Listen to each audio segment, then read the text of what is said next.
할렐루야, 아멘. 오늘 또 예배드리기 위해서 주님 전에 나오신 여러분들에게 하나님의 넘치는 은혜가 임할 수 있기를 간절히 바랍니다. 하나님의 축복이 있기를 바랍니다. 아멘. 또 오늘 또 이 시간 예배가 여러분들의 생애에 가장 복된 예배가 되시기를 주님의 이름으로 축복합니다. 아멘. 창세기 12장의 말씀에 보면 하나님께서 아브라함에게 말씀하시는 내용이 언급이 되어 있습니다.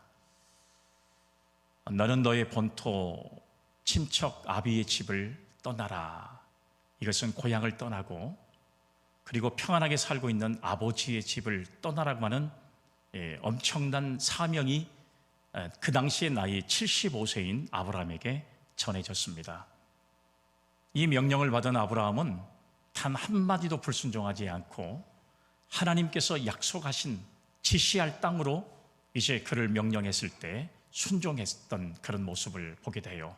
그리고 아브라함을 민족의 조상이 되게 하고 그리고 아브라함을 통해서 이스라엘을 지금까지도 흥왕케 만드는 놀라운 은혜의 시발점이 됐던 사건이 바로 창세기 12장의 사건인 것을 알 수가 있습니다. 이제 우리 여수영락교회는 금년이 90주년을 맞이하는 그런 해였습니다. 저는 목회를 해오면서 우리 여수영락교회가 그동안의 역사 가운데 하나님의 뜻을 잘 이루었던 정말로 지역사회의 모체와도 같은 역할을 감당해온 교회라고 저는 생각을 해요. 그러나 시간이 가다 보니까 점점 위기감이 닥쳐왔습니다. 점점 성도는 연세가 많아지고 그 다음에 지역은 점점 노쇠해지고 그리고 다음 세대를 우리가 품어가기 위해서는 어떻게 하면 좋을 것인가. 저는 개인적으로 3년간을 기도해 왔어요. 그리고 당회원들이 함께 모여서 1년을 기도하자. 기도하고 여러분들에게 우리 교회가 앞으로 가야 할 비전과 방향을 여러분들에게 제시했고 그리고 여러분들은 거기에 순응을 해줬어요. 그리고 순종해 주셨습니다. 그리고 하나님께서 우리에게 허락하신 대로 정말로 이 아름다운 성전을 우리에게 허락하셔서 저희들은 몇 개월간의 정말 공사를 통해서 교회가 새로워지고 또 우리 성도들의 마음가짐이 새로워지기를 간절히 바라는 마음으로 저희들이 이제 교회를 옮겨온다는 것은 역사 속에서 결코 쉬운 일이 아닙니다. 정말 힘들고 어려운 결정을 해주셨고 그 결정에는 우리 세대만 신앙생활을 잘하는 것이 문제가 아니라 정말 우리 여수영락교회가 10년 후에 맞이할 100년 또 앞으로 또 100년 후에 맞이할 200년의 역사 가운데 정말로 성경에 나타나 있는 교회들처럼 하나님의 영광 가운데 길이 남을 수 있는 교회가 되어지기 위해서는 우리가 발돋움이 필요하다. 이런 생각을 가지고 저는 이 창세기 12장의 말씀을 붙잡고 하나님의 명령인 줄로 믿고 저희들이 이곳에 다시 한번 새로운 도둠을 시작하게 되었습니다. 이제 한 달 저희들이 옮긴 지 한 달이 됐는데 아마 그동안의 상황들을 보면 정말 새로운 가족들이 또 이렇게 등록을 하고 얼마나 희망적인지 몰라요. 더 정말 마음이 그래도 안타까운 목회자의 마음은 정말 안타까운 것은 건강이 좋지 못해서 또 먼 거리를 가지 못하는 상황에서 또 한편으로는 고향을 떠나지 못하는 상황에서 함께하지 못한 일부의 성도들에게는 참 목회자의 마음으로는 너무나 아픈 건 사실입니다. 그러나 우리 당회원들이 저에게 용기를 주셨어요. 목사님, 우리가 더 나은 비전을 가지고 교회를 옮겨왔으니까 우리가 더 큰 비전을 가지고 나갔으면 좋겠습니다. 이렇게 마음을 저에게 추스려 주셨고 그리고 용기를 내서 저희들이 오늘 종교개혁 기념주의를 하나님 앞에 올려드리면서 정말로 우리가 새로워져야 된다는 생각을 가지고 이 말씀을 함께 나누면서 은혜가 되었으면 좋겠다 이런 생각이 듭니다. 과연 하나님이 보실 때 우리가 무엇을 하나님께서 원하시고 계신가 하는 것들을 다시 한번 깨달을 수 있는 그런 의미의 종교개혁 기념주일이 되었으면 좋겠다는 생각이 듭니다. 오늘 또 이 시간 저와 여러분들이 말씀을 나눌 때에 하나님의 놀라우신 역사와 은혜가 우리 모든 성도님들에게 함께 할 수 있기를 주님의 이름으로 축복합니다. 아멘. 지금으로부터 504년 전에 종교개혁이 일어났습니다. 이미 여러분들은 다 알고 있는 내용이지만 그래도 조금 여러분한테 좀 언급을 해야 될 필요성이 좀 있어요. 14세기 이후에 중앙 권력이 전혀 이제 존재하지 않았던 독일에서 교황의 사치스러운 생활, 또 교회의 비리, 이것이 극에 달했을 때 중세의 많은 사람들은 교회를 외면하기를 시작했습니다. 더구나 여러분, 이런 상황이 지극히 벌어지고 있는 상황에도 당시의 교황이었던 레오 10세는 로마에 있는 바티칸의 성베드로 성당을 짓기 위해서 수많은 자금력이 필요했습니다. 그래서 그 수많은 자금력을 모으기 위해서 그들이 발간한 생각들이 바로 어떤 생각이냐 그러면 면죄부를 만들어서 판매를 하자. 그 면죄부를 판매할 생각을 가지고 당시에 떼자리라는 사람을 웅변가였습니다만 이 사람을 사용해서 전국 방방곡곡 뿐만 아니라 유럽의 전 지역을 다니면서 바로 이 면죄부 판매를 하게 하는 사건이 시작이 됐습니다. 결국에는 이 면죄부 판매의 사건이 시발점이 돼서 종교개혁의 운동이 벌어지기를 시작한 겁니다. 이렇게 중세 교회는 강압적으로 면죄부를 판매하게 됐는데요, 이 면죄부 판매는 어떤 의미를 가지고 있었냐 그러면 지금까지 지은 죄뿐만 아니라 앞으로 이후에 우리 사람들이 살아가면서 지은 죄까지도 이 면죄부만 사기만 하면 모든 죄가 다 사해질 수 있다는, 그 한마디로 말하면 죄의 모든 그 죄악을 씻어주는 그런 어떤 증표와 같은 역할을 감당하고 있는 것이 바로 면죄부였던 것을 알 수가 있어요. 모든 사람들이 로마 교황청에 지시다 보니까 이 면죄부를 사기에 급급했습니다. 그리고 교회를 향해서 비난하기 시작했어요. 이런 것들이 극치가 됐고 결국에는 당시에 위텐베르그의 성당의 사제였고 그 다음에 대학 교수였던 루터는 그것을 받아들일 수 없는 그런 상황이 됐습니다. 결국은 루터는 1517년 10월 31일 위텐베르그 성당에 95개조 방방문을 내걸면서 로마 교황청과 전면전을 벌이기를 시작했습니다. 그래서 이 루터를 죽이기 위해서 로마 교황청은 자객을 보내서 그 루터를 죽이려고 했지만 당시의 영주들을 중심으로 해서 바로 이 루터를 보호하기를 시작합니다.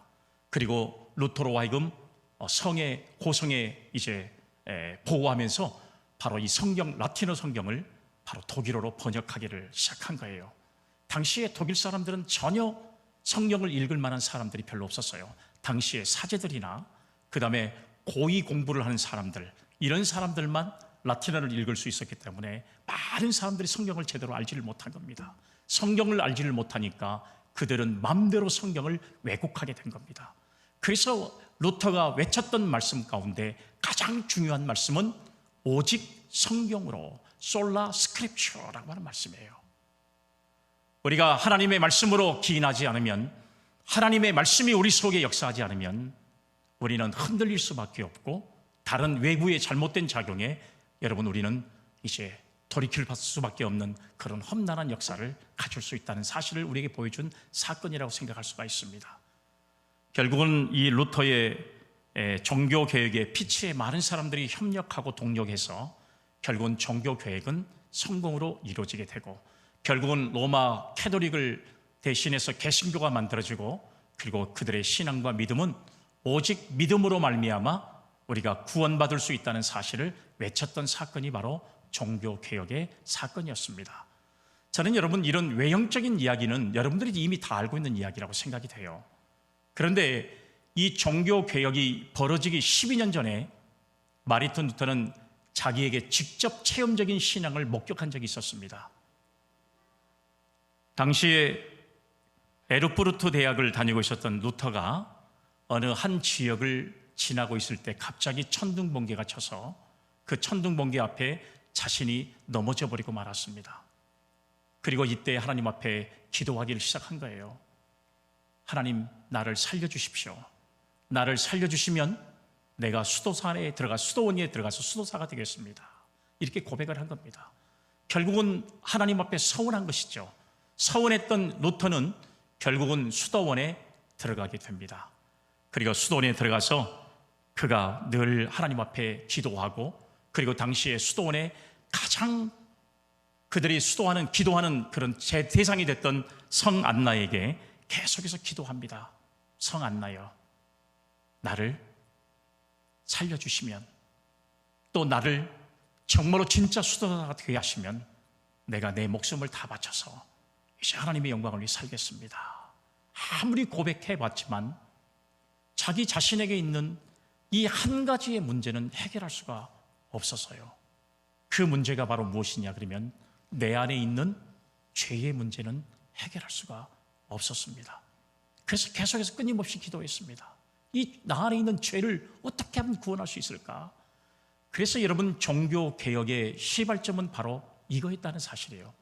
자기 자신이 철저하게 갱신되거나 변화되지 않으면 우리는 세상을 변화시킬 수 있는 힘을 가질 수 없는 무능력한 사람이 될 수밖에 없다는 사실을 여러분, 이 루터는 우리에게 가르쳐주고 있는 것입니다. 절망이 종교개혁의 뿌리가 되었습니다. 지금까지 그를 지탱해 줬던 로마 천주교회가 말하는 신앙의 전통, 교리, 의식에 대한 확신이 한순간에 사라지면서 진짜 믿음의 사람, 그리고 진짜 구원을 받을 수 있는 신앙의 길은 오직 믿음밖에 없다는 사실을 루터는 깨닫고, 그리고 로마의 전통의 강력한 반대 운동을 벌이기를 시작한 바로 운동이 바로 이 운동입니다. 자기 자신과의 싸움에서 이겨냈다고 생각할 수가 있는 겁니다. 그러니까 여러분, 우리가 매년 맞이하는 종교개혁의 기념주의를 우리가 바라보면서 깨달을 수 있는 것은 뭐냐 그러면, 종교개혁은 교회가 비리가 돼서 교회를 개혁시켜야 된다, 아니면 우리 한국교회가 잘못되니까 한국교회를 변화시켜야 된다, 이런 출발의 문제가 아니라 가장 중요한 것은 나는 구원받는 믿음의 사람이 될 수 있는지, 나는 정말로 하나님 앞에 바로 서는 신앙의 사람이 되어 있는지, 내 자신을 바로 깨달을 수 있는 신앙의 개혁운동이 벌어지는 것이 바로 종교개혁의 시작이라고 하는 사실을 우리는 알아야 할 줄로 믿습니다. 아멘. 저는 오늘 본문의 말씀을 이 다니엘서를 잡으면서 그 당시에 나라를 잃고 포로로 잡혀간 한 청년이 하나님 앞에서 신앙을 결단해서 제국의 총리에 오르는 성공적인 삶을 그려주는 그런 내용의 말씀으로 여러분들에게 함께 말씀을 나누려고 합니다. 여러분들이 이미 잘 알고 있는 대로 다니엘이라고 하는 사람이 소개가 되고 있습니다. 여러분들이 이미 역사적으로 성경을 통해서 잘 알고 계시겠지만, BC 605년에 바벨론은 남유다를 침공하기를 시작했습니다. 3번에 걸친 침공이 있었어요. 제일 먼저 1차 침입 때 느부갓네살 왕이 남유다를 공격해 옵니다. 그리고 1차 포로기에 누구를 데려갔냐 그러면 당시에 귀족들의 아들들, 그 다음에 머리가 똑똑한 청년들, 이런 사람들을 전부 남유다에서 골라가지고 자기 나라로 전부 포로로 데려갔습니다. 그리고 3년간을 거기에서 자기 나라 라틴 교육을 시작하기를 했습니다.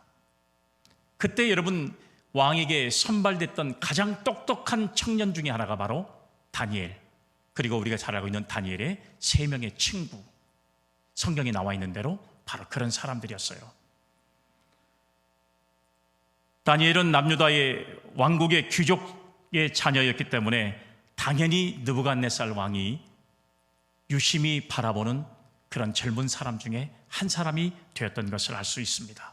그리고 교육을 시켜보니까 학문과 지혜와 그리고 여러 가지 뛰어난 지식들이 그뿐만 아니라 충분히 이 바벨론의 국가에 많은 영향을 줄 것이라고 생각을 한 겁니다. 결국에는 여러분, 이 느부갓네살 왕은 이 다니엘을 자기 측근에 두고 결국에는 나중에는 느부갓네살 왕의 꿈을 해석함으로써 그 나라를 다스리는 총리까지 오르게 되는 인물이 바로 다니엘이었던 것을 우리는 이미 잘 알고 있습니다. 이렇게 60년 동안의 총리 생활을 하는 다니엘에게 결코 만만한 생활은 아니었습니다. 허물을 잡기 위해서 다니엘을 계속 흠잡으려고 하는 사람들, 다니엘의 약점은 없을까? 이렇게 약점을 잡으려고 하는 사람들, 어떻게 하면 저 사람을 처리해버릴 수 있을까? 다니엘을 죽이기 위해서 혈안이 되어 있던 사람들, 자기의 자리를 이 다니엘이 취해갔다는 생각 때문에 수많은 바벨론 사람들의 바로 여러분 이렇게 엄청난 공격을 받게 되는 그런 위치에 있었지만 하나님께서 이 다니엘을 굳건하게 지켜주었고, 그리고 다니엘은 하나님의 은혜 가운데 60년 동안을 바로 이 바벨론의 총리 생활을 잘 마치게 되었던 것을 알 수가 있습니다. 이렇게 여러분, 비록 이 바벨론의 제국이 망해지고, 그리고 그 당시 다음에 나라있던 바사의 제국이 다시 세워지게 됨에도 불구하고, 그리고 바사의 고레스 왕에게 다시 발탁이 돼서 그리고 총리 생활을 계속할 수 있었던 사람이 바로 여러분 다니엘이었습니다. 그러면 도대체 이 다니엘은 어떤 사람이었기에 도대체 이렇게 나라가 바뀌고 정권이 바뀌어도 이렇게 그 자리를 유지할 수 있었던 능력이 그에게 있었을까? 그것은 바로 다니엘에게는 하나님이 함께 하시는 능력과 은혜가 그에게 있었다고 하는 사실이에요. 그리고 하나님이 나와 함께 하신다는 굳센 믿음이 이 다니엘에게 있었던 줄로 믿으시기를 바랍니다. 아멘.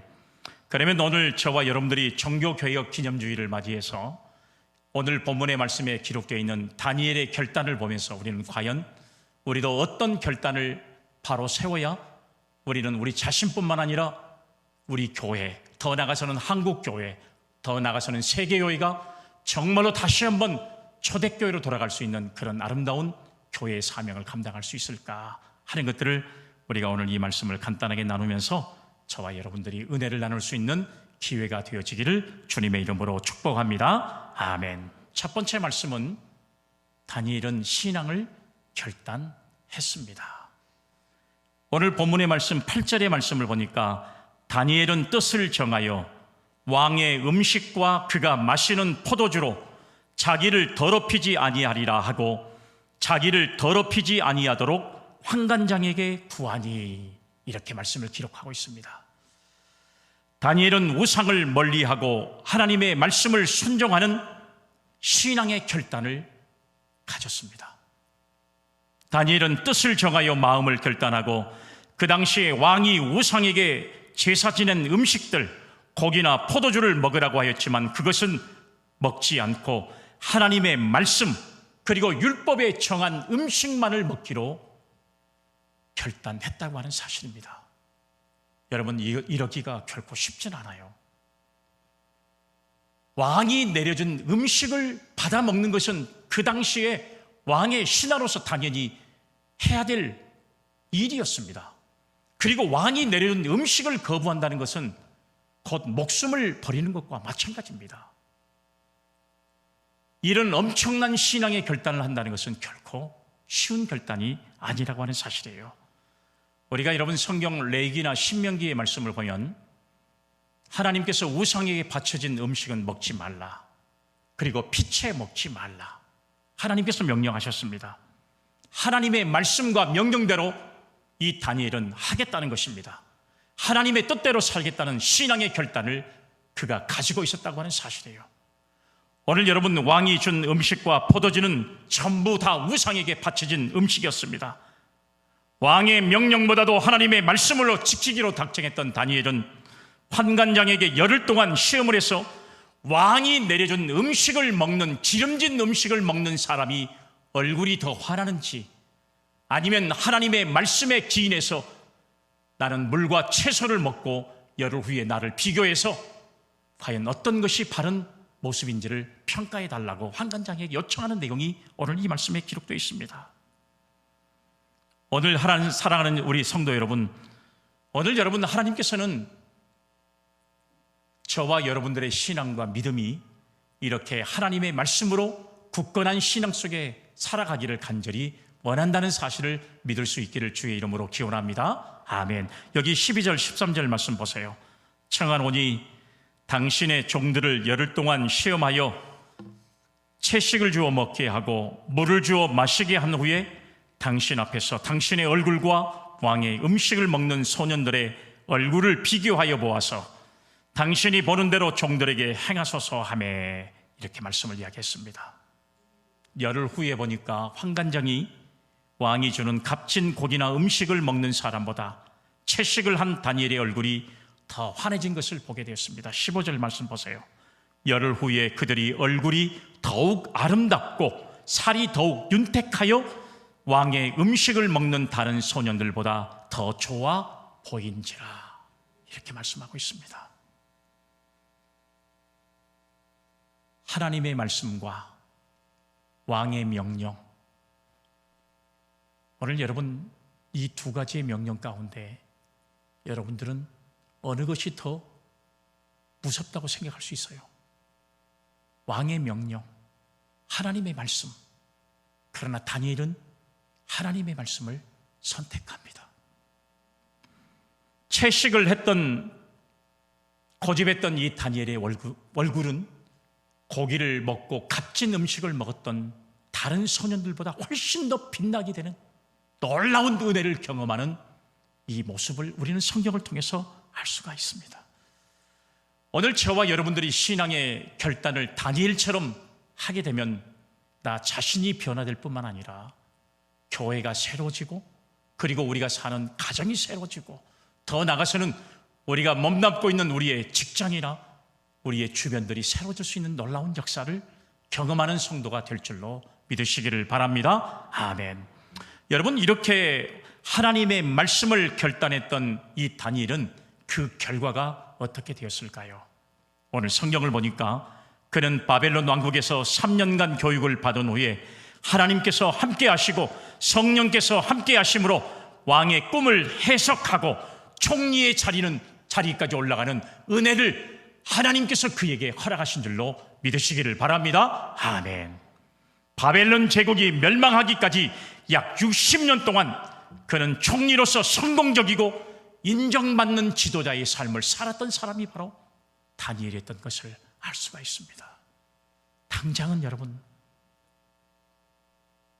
우리가 무서워서거나 또는 당장은 유혹 때문에 우리가 당장 편한 것을 선택할 수 있는 우리들의 모습이 얼마든지 우리의 삶 속에서 많이 벌어질 수 있지만, 하나님의 말씀을 우리가 선택하고 그리고 하나님의 뜻대로 살기로 신앙의 선택을 감당했을 때 하나님께서 저와 여러분들의 인생을 반드시 책임져 주신다는 사실을 믿을 수 있기를 주님의 이름으로 기원합니다. 아멘. 이스라엘 민족을 가나안 땅으로 인도했던 여호수아가 이제 하나님의 나라의 부르심을 받을 때가 됐습니다. 그리고 앞으로 이스라엘 백성들이 가나안 땅에서 살아갈 일이 참 막막했어요.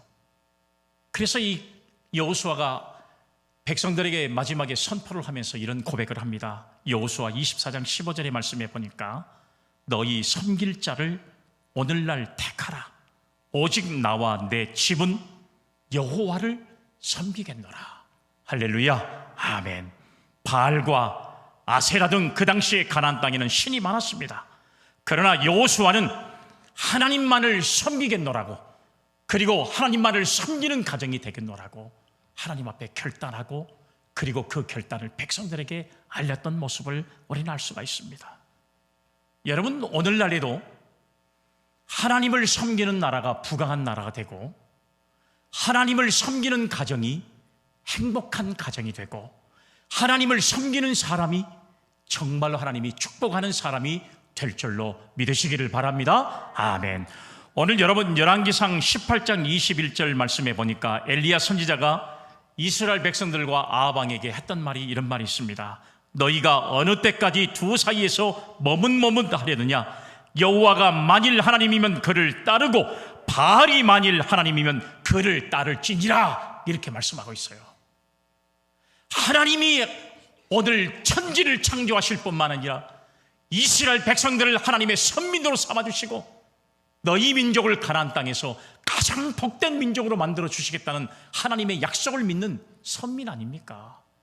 그런데도 자꾸 우상을 섬기고 우상을 따르려고 하는 이스라엘 백성들을 향해서 엘리야 선지자는 강력하게 외치는 이 말씀의 고백이 오늘 저와 여러분들의 가슴을 울릴 수 있는 고백이 되기를 주의 이름으로 기원합니다. 아멘.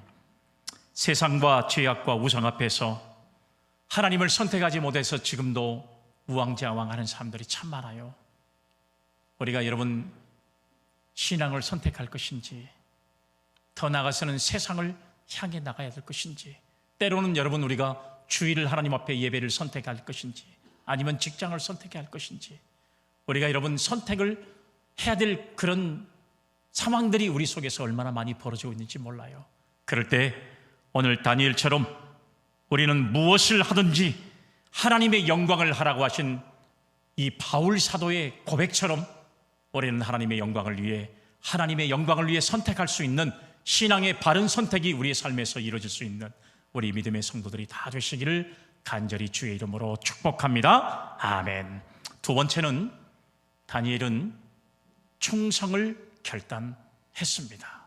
충성을 결단했습니다. 다니엘 6장 3절의 말씀에 보면 다니엘은 마음이 민첩하여 총리들과 고관들 위에 뛰어남으로 왕이 그를 세워 전국을 다스리게 하고자 한지라, 이렇게 말씀하고 있네요. 사랑하는 여러분, 다리오 왕은 방백 120명을 세워서 전국을 통치하게 하고, 그리고 또 총리 셋을 두어서 그들을 관리하게 했는데, 그 중에 한 사람이 바로 누구였냐 그러면 다니엘이었습니다. 다니엘은 하나님 앞에 온전한 신앙과 믿음을 지키고 신앙을 결단을 해서 하나님께서 다니엘의 마음을 민첩하게 하고 뛰어나게 하셨다는 사실을 성경이 증언하고 있습니다. 하나님을 잘 믿었더니, 하나님 앞에 바른 신앙의 결단을 했더니 하나님께서 이 다니엘을 뛰어나게 하신 줄로 믿으시기를 바랍니다. 아멘. 우리가 신앙과 믿음으로 살겠다는 바른 결단과 이런 믿음을 가지면 하나님께서 우리 믿음의 사람들을 어떤 곳에서든지 뛰어나게 하신다는 사실이에요. 학교 다니는 학생들은 학교에서든지, 직장 생활하는 사람은 직장에서든지, 아니면 여러분 우리 주변에 사는 그런 지역사회에서는 지역사회에서든지, 정말로 하나님을 믿는 믿음의 사람들이 하나님께서 다니엘에게 주셨던 이런 은혜로 말미암아 뛰어나게 되신 것처럼 저와 여러분들도 이렇게 하나님의 은혜로 충성을 결단할 때 하나님은 뛰어나게 하심으로 하나님의 영광을 통해서 저희들은 더 큰 일을, 사명을 감당할 수 있는 성도가 되어질 줄로 믿으시기를 바랍니다. 아멘.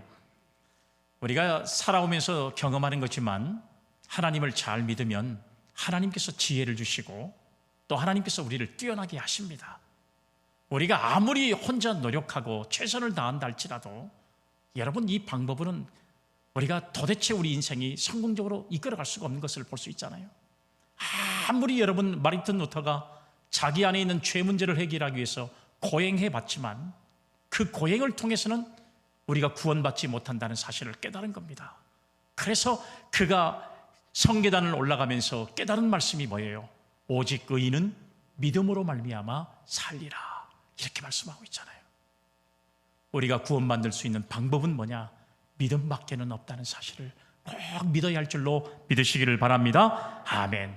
이런 믿음과 신앙의 결단을 가지고 하나님 앞에 충성을 결단하는 성도는 하나님께서 뛰어나게 하신다는 사실을 반드시 믿을 수 있는 우리 모두가 되기를 주의 이름으로 축복합니다. 아멘. 다니엘은 평생에 하나님 앞에 충성하고 또 자기 왕에게 충성했습니다. 거짓이나 부정이 없이 청렴결백하고 공명정대해서 맡은 일에 충성스러운 사명을 잘 감당한 사람이 다니엘이었던 것을 알 수가 있습니다. 잠언 28장 20절의 말씀에 보니까 충성된 자는 복이 많아도 속히 부하고자 하는 자는 형벌을 면하지 못하리라.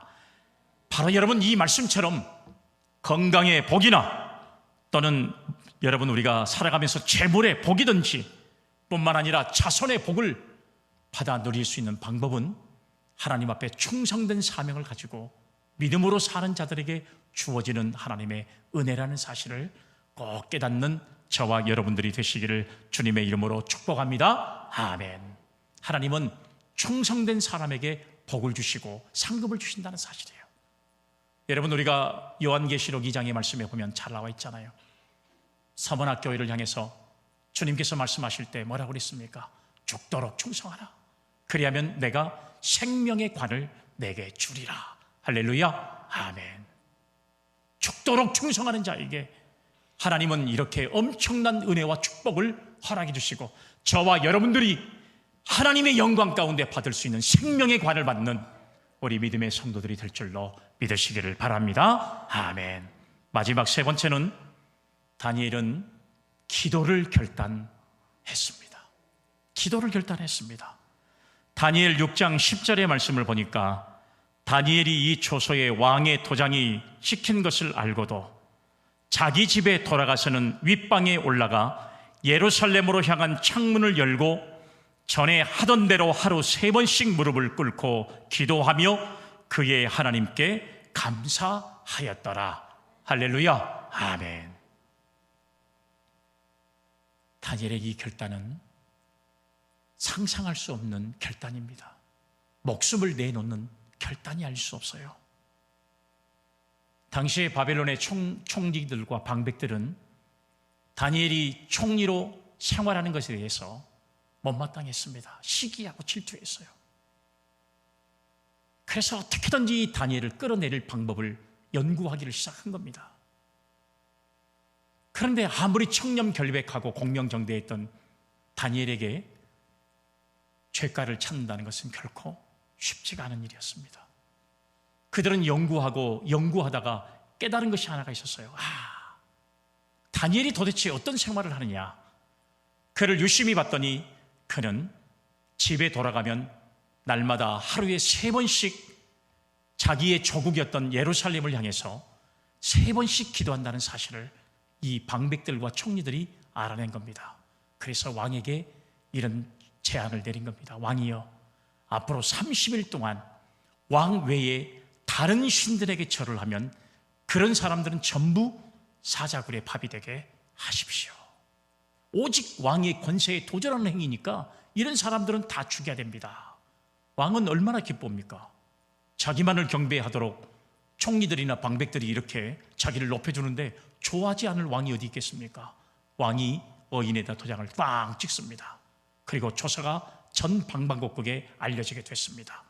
앞으로 30일 동안 어떤 사람도 왕의 외에 다른 신에게 절을 하면 그 사람은 사자굴에 집어넣는다. 여러분, 이 소식은 다니엘이 몰랐겠습니까? 너무 잘 알고 있었죠. 그리고 누구를 겨냥하는 것도 몰랐겠습니까? 바보가 아닌 이상 이건 나를 겨냥하는 것이구나. 아마 다니엘도 다 알고 있었을 거예요. 그럼에도 이 일을 다 마치고 집으로 돌아가서 그는 창문을 열고 자기의 조국 예루살렘을 향해서 그는 하나님 앞에 간절히 기도하는 겁니다. 아버지, 하나님께서 선택한 이 선민들을 빨리 회복시켜 주옵소서. 하나님 앞에 얼마나 간절히 기도했겠어요. 이 사실을 전부 지켜봤던 총리들과 방백들이 다리오 왕에게 고발을 합니다. 왕이시여, 왕이 신임하고 있는 다니엘이 자기 집에 돌아가서 예루살렘을 향해 창문을 열고 자기 신에게 기도하는 모습을 우리가 다 보고 왔습니다. 결국은 여러분, 다리오 왕은 다니엘을 신임하고 있었지만 자기가 한번 명령을 한, 그리고 왕의 어인의 도장을 찍었기 때문에 이것은 도대체가 바꿀 수 있는 상황이 되질 못한 거예요. 결국에는 다니엘을 사자굴에 넣도록 명령을 내렸습니다. 그런데 보세요. 그러면 여러분, 우리가 이야기로 보면, 우리가 상식적으로 살아가는 걸 보면 다니엘은 사자굴에 들어가서 죽어야 이야기가 끝나는 겁니다. 그러나 그렇게 됐어요? 그렇게 되지 않았어요.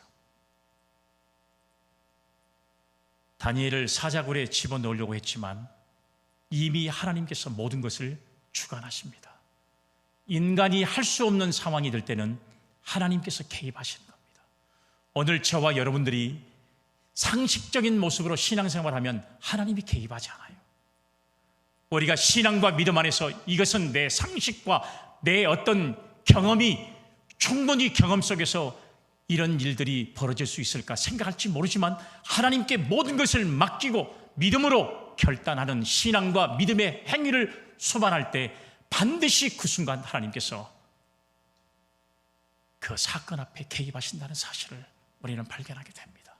결국은 하나님께서 미리 천사를 보내서 사자의 입을 봉하셨고, 다니엘은 머리털 하나도 상하지 않는 하나님의 은혜를 경험하는 놀라운 역사를 이룬 줄로 믿으시기를 바랍니다. 아멘. 우리가 여러분 이미 잘 알고 있지만 다니엘의 3명의 친구 사드락과 메삭과 아벳느고라고 하는 사람이 그랬잖아요. 왕의 신상에 절하라, 못하겠습니다. 그러면 너희들을 풀무불에 집어넣겠다, 하게 하십시오. 우리를 풀무불에 집어넣지만 하나님께서 우리를 건져주실 겁니다. 그러나 그렇게 하지 않는다 할지라도 우리는 왕에게 절하지 않습니다. 풀무불에 던졌지만 죽었어요? 아니요. 하나님이 그들과 함께 하셨던 사실들을 우리는 말씀을 통해서 알고 있잖아요. 오늘 사랑하는 여러분, 우리가 하나님을 선택하고 하나님을 택하고 우리의 신앙의 결단이 바른 모습으로 하나님의 영광을 위해 살면 그 다음에 하나님께서 저와 여러분들을 보호하신다는 사실을 믿을 수 있기를 바랍니다. 아멘.